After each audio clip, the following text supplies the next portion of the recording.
Well, we had an update around Cyberpunk 2077, which was one of the wildest stories that closed out 2020, and it's still going now into 2021, and it appears that it will still continue into 2022.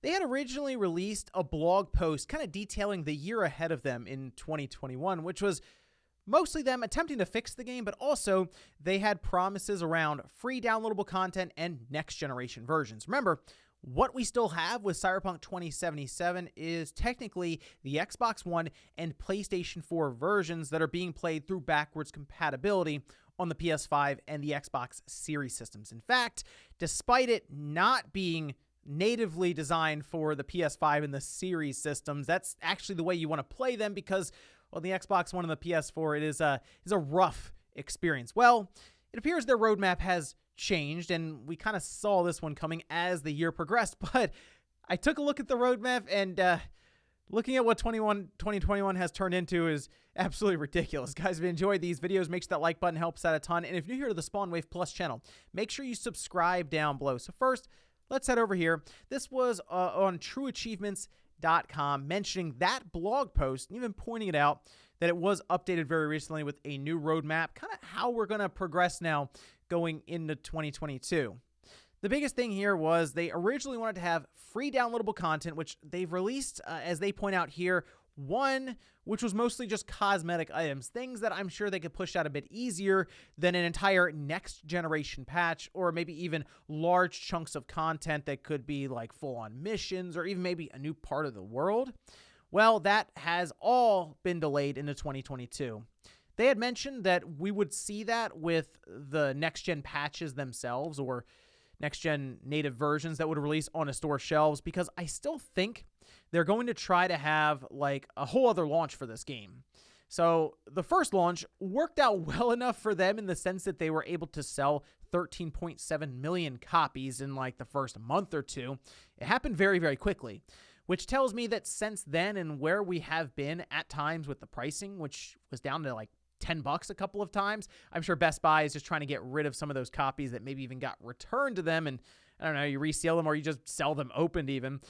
But still, I'm sure several more copies have sold since then. And while it wasn't the greatest launch, I mean, there's a good chance that over time, this could end up being a 25, 30 million unit seller for them, especially as downloadable content gets pushed out and they get those native PS5 and Xbox Series versions out, and they have a whole other marketing campaign for the true next-gen launch for Cyberpunk. Now, it's not just Cyberpunk 2077's next-gen patch that got delayed to next year, as Witcher 3 had the same thing. And obviously, it appears that CD Projekt Red is like all hands on deck right now trying to get Cyberpunk fixed.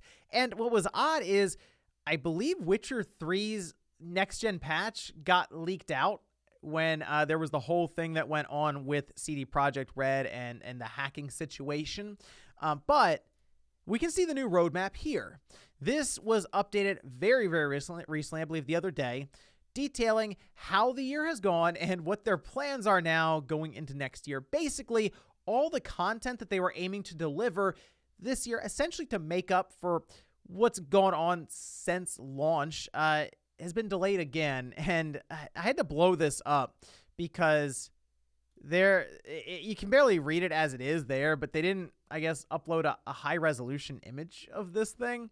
However, we can see just before 2021, this was essentially when everything was going down and people were realizing how broken the game was at launch, where we had bugs that just stopped you progressing through the game. Obviously, those had to be fixed right away, and there was a lot of hard crashing that was going on across the board. The weird thing was the Google Stadia version was like the most stable and probably the best experience you could have, which is weird because it's not native and you're playing through the cloud, so you expect latency issues and things like that, connection issues, but the Google Stadia seemed to pop around that time because that's where a lot of people were like, well, at least it works technically. So we can see they had a hot fix, another hot fix, and then another hot fix, all of which took place between when the game released, which was like a month and a half before the end of the year and the start of 2021. But now, I want you to take a look at what this year has turned into from 2021, now going into the end and the beginning of 2022 here for this year.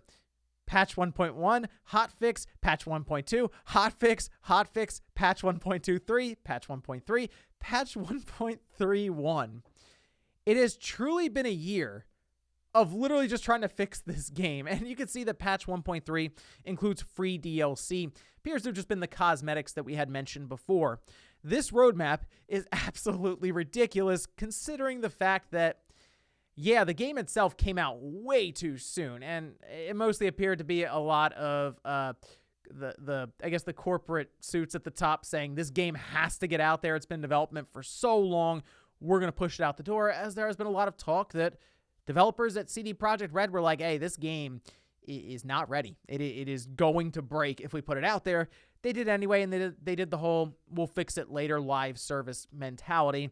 And here it is in front of us with them posting up a very low resolution image as to what their first year turned into. This was supposed to be a year that had free downloadable content dropping all over the place and next-gen patches and versions released at some point.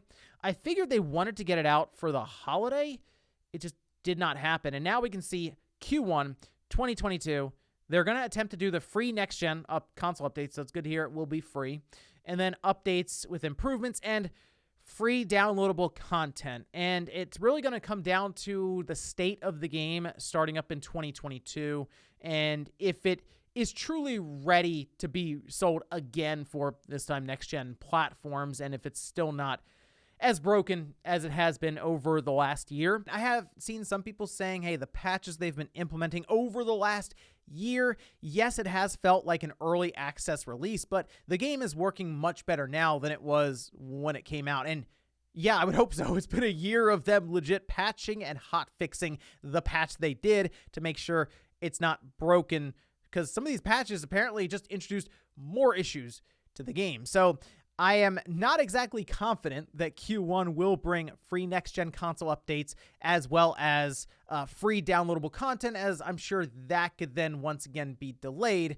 It's weird that Cyberpunk comes out and then the whole next year, yes, it was just them patching and hot fixing the game, but that just goes to show you it was certainly not ready to release holiday 2020. They just really wanted to get it out there for the holiday sales, and to a degree, it worked. I mean, they sold a lot of copies. Yes, they had some return, but I can't imagine it made that much of a dent on their overall bottom line. No, what it made a dent on is their studio reputation, something that they had been building up for so long. CD Projekt Red, you buy from them, you get the entire package, the whole game. They're not holding out on you with battle passes and microtransactions and all these extra things. They were supposed to do a multiplayer thing with Cyberpunk. Who knows what happened to that? Again, at this point, they're just trying to make sure the game doesn't break on release. So maybe over time, this could turn into a No Man's Sky situation, but I think it's been laid out pretty clearly in front of us when this game was supposed to come out, or at least within reason. Probably this holiday is when Cyberpunk was supposed to come out. It most likely needed another 1-year delay. I say another because the game had been delayed several times before when it actually released holiday 2020. But let me know what you guys think about their updated roadmap, where they basically just showed us, yeah, the last year, we've just been patching and hot fixing this game. Thanks, guys, for watching, and I'll see you next time.